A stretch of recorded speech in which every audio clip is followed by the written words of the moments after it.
Hello guys, my name is Vikram. Welcomes you to Strive for Progress. Topic आपको पता लग गया होगा कि हम स्कूल मैनेजमेंट कैसे हमने करना है, उसके आस एक नए टॉपिक टीचर की कितनी सैलरी होनी चाहिए, हर सब्जेक्ट की हम बात करेंगे डिटेल से।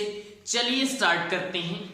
सबसे पहले हमारा जो क्लास है जिसकी मैं बात कर रहा हूं वो हमारी है क्लास 6 to 10th तक, कि अगर वो टीचर 6 to 10th पढ़ा रहा है तो उसकी जो है वो सैलरी एक फिक्स कितनी होनी चाहिए। तो सबसे पहले हम बात करेंगे, देखो यहाँ पे टीचर हमारे स्कूल में कौन कौन से होते हैं। साइंस टीचर है, मैथ टीचर है, एसएसटी टीचर है, इंग्लिश टीचर है, हिंदी टीचर है, पंजाबी टीचर है और एक अगर आपके पास कंप्यूटर का टीचर भी है। तो सबसे पहले हम बात करेंगे कंप्यूटर के टीचर की सैलरी कितनी होनी चाहिए पर मंथ। तो यहां पे मैं बात करूं, कंप्यूटर का जो टीचर होता है उसकी जो सैलरी है वो होनी चाहिए 6000। मैं यहां पे प्राइवेट स्कूल की बात कर रहा हूं, गवर्नमेंट तो आपको पता ही ज्यादा सैलरी होती है। यहां पे 6000 उसकी सैलरी होनी चाहिए। दूसरी बात, अगर हम बात करें पंजाबी का जो टीचर है तो यहां पे जो कंप्यूटर के टीचर की सैलरी है सेम सैलरी किसकी होनी चाहिए, पंजाबी का जो टीचर है 6000। क्योंकि आपको पता है कुछ ज्यादा इसमें ऐसा नहीं है कि कोई फैक्ट्स आपको बताने पड़ेंगे, सिंपल लैंग्वेज है, इजिली बच्चों को समझ में आ जाती है, ज्यादा एफर्ट्स नहीं करने पड़ते हैं। तो यहाँ पे 6000। उसके बाद अगर हम थोड़ा सा ऊपर बढ़े तो हिंदी का जो टीचर है, तो हिंदी जो है वो थोड़ी सी टेक्निकल लैंग्वेज है, आपको पता है पंजाबी से थोड़ा सा उसका लेवल अलग है क्योंकि उसमें व्याकरण जो है ग्रामर काफी ज्यादा होती है और हमारे जो कंपटीशन एग्जाम है उसमें भी काफी अच्छे से उसमें पूछा जाता है। तो यहाँ पे अगर मैं बात करूं हिंदी का जो टीचर है उसकी इससे थोड़ी सी ज्यादा 7000 सैलरी होनी चाहिए हिंदी के टीचर की। नेक्स्ट हम बात करें इंग्लिश का जो टीचर है, तो इंग्लिश भी आपको पता है हिंदी से थोड़ी सी ऊपर है, बात मान सकते हैं हम। इंडिया में तो कम बोलते हैं लेकिन फॉरेन कंट्रीज में ज्यादा है इसका, और हमारे इंडिया में कम होने की वजह से जो लोग इसको पढ़ा रहे हैं वो भी कम है, आपको भी पता है, और उनको फैक्ट्स भी इतने क्लियर नहीं है। तो यहाँ पे भी ग्रामर में भी उसको ज्यादा डिटेल से स्टडी करनी पड़ती है बुक्स को, तब जाके वो स्टूडेंट को क्या करता है, उनको क्लियर कर पाता है। क्योंकि आपको पता है कोई वर्ड कैसे बोलना है, कैसे उसका मीनिंग निकल रहा है, इंग्लिश में बहुत कुछ ऐसा देखना पड़ता है। तो यहाँ पे इंग्लिश के टीचर की जो सैलरी है वो होनी चाहिए 8000 मैं मान के चलता हूं इंग्लिश के टीचर को हमें देना चाहिए। नेक्स्ट बात आती है एसएसटी का जो टीचर है, तो यहां पे देखो एसएसटी में क्या होता है, देखो एक हिस्ट्री है, एक ज्योग्राफी है, एक पॉलिटी है। तो यहां पे ये चीजें उसको करवानी पड़ रही है, जो आपको पता है कंपटीशन एग्जाम में भी बहुत कुछ आता है ऐसे। तो यहां पे जो एसएसटी का जो टीचर है उसकी सैलरी यहां से इंग्लिश वाले से भी ऊपर होनी चाहिए 9000 सैलरी मान के मैं चलता हूं एसएसटी का जो टीचर। नेक्स्ट बात आती है मैथ का टीचर।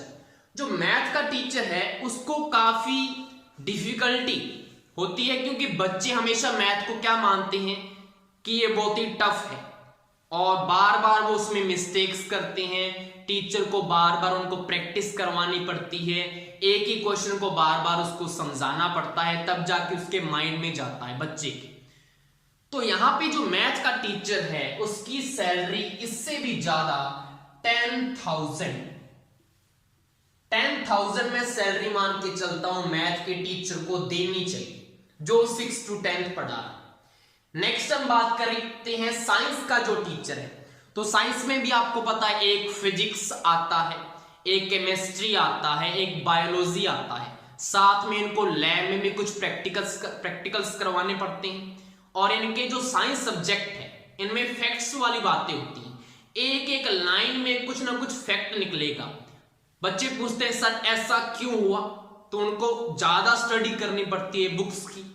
तो यहां पे मैं सैलरी जो है साइंस के टीचर की वो मैथ के टीचर के इक्वल ही मान के चलूंगा, तो यहां पे इनको भी 10,000 पर मंथ देना चाहिए।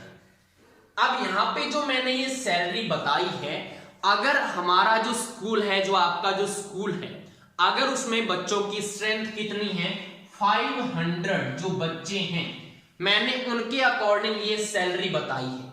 अगर ये आपकी जो स्ट्रेंथ है बच्चों की इनसे ज्यादा है, 500, 1000, 1500, तो उनकी यहां पे क्या होनी चाहिए, ज्यादा होनी चाहिए। ये मैंने इसके अकॉर्डिंग बताया है कि अगर आपके स्कूल में 500 क्या है स्टूडेंट है 1 to 10 तक, तो यहां पे उनकी सैलरी इसके अकॉर्डिंग होनी चाहिए।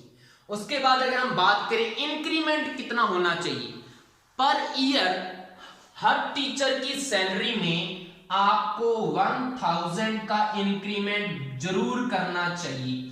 अगर जो टीचर हैं आपके साथ जुड़े हुए हैं रेगुलरली, तो आपको हर टीचर की जो सैलरी है पर ईयर, पर मंथ नहीं बोल रहा, पर ईयर आपको 1000 इंक्रीमेंट करनी चाहिए उनकी सैलरी।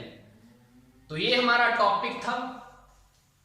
अगर आपके पास इतने बच्चे हैं और आप उनको ये वाली सैलरी से कम दे रहे हैं, तो मेरे अकॉर्डिंग वो टीचर के लिए सफिशिएंट नहीं है।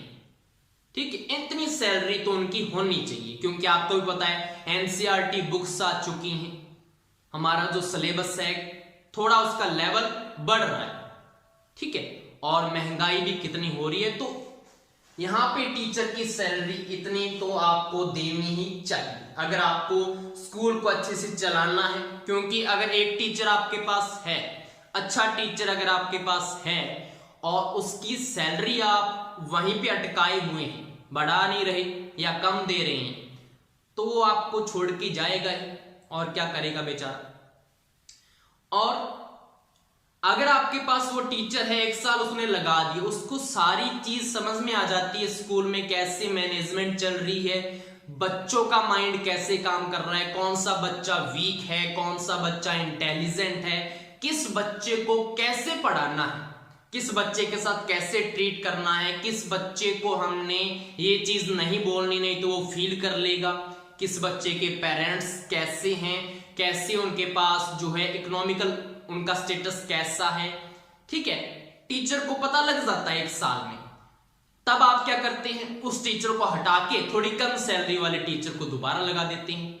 एक तो बच्चे को उसके साथ दोबारा क्या होना पड़ता है, एक कि हम इससे पूछ सकते हैं क्वेश्चंस, कोई नया सा टीचर आएगा तो फिर उसके साथ वो उतना कम्युनिकेशन नहीं करते बच्चे नए टीचर के साथ। आप क्या करते, बस 1-2 हजार के लिए नया टीचर ले आए, वो कम सैलरी होगी क्योंकि नया टीचर है, वो बोलेगा भी नहीं।